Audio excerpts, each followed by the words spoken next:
Episode 25, and this is all about keeping your feet together when doing a turn, return, or when you're traveling. Okay, again, this is as follows. Now, lots of reasons for this. First one, okay, if we're doing a static return, that's where the leader is directly in front of you and you're staying on your center slot, ladies. You're back on that right foot. You're going to step on your left, and then I personally go right, left, right, left, right, okay, to get myself round. You can just spin on one foot, but the main thing, ladies, is that you're keeping your feet together as you are doing that turn. Now, the reason for that is that if you don't do that, ladies, then generally what's going to happen is as you do your turn with your feet apart, you're going to wander off the slot and often changing your direction as well. That's confusing for everybody involved. So ladies, that's your responsibility. Remember, you're responsible for your own dancing.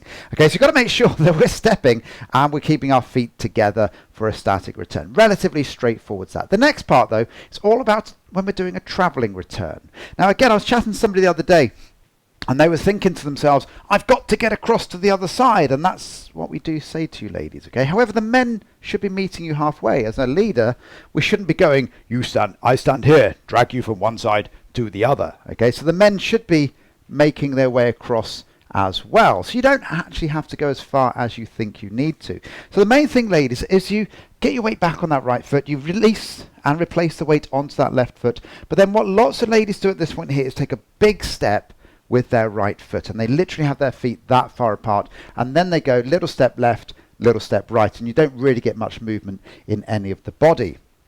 So what we're looking for, ideally, is that as you step, you're releasing and replace again on that left foot. This time, though, the step is a relatively small one, about hip distance apart. Then you can stretch back properly on the left, stretch back properly on the right, and immediately you can see I've got much more movement in the upper body because I've committed my weight backwards. But I've been given the choice of doing that. So on a traveling return, ladies, making sure release and replace, small step, step, step.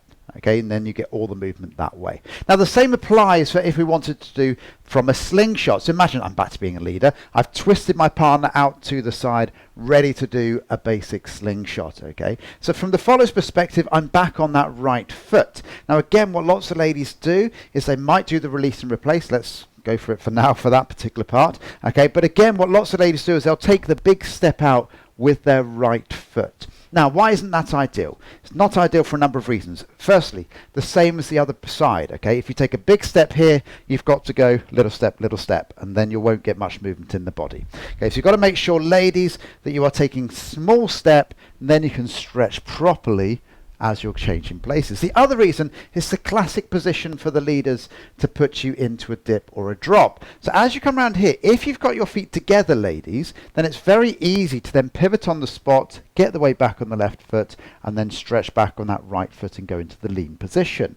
However, if you have taken a big step at this point here, you can't bring your feet back together. You're already in position. The man is, or the lead is going to lean you that way, and you've already got your weight committed back, and then we're kind of, and it feels all horrible, or even worse, sometimes the ladies just sink down to the floor.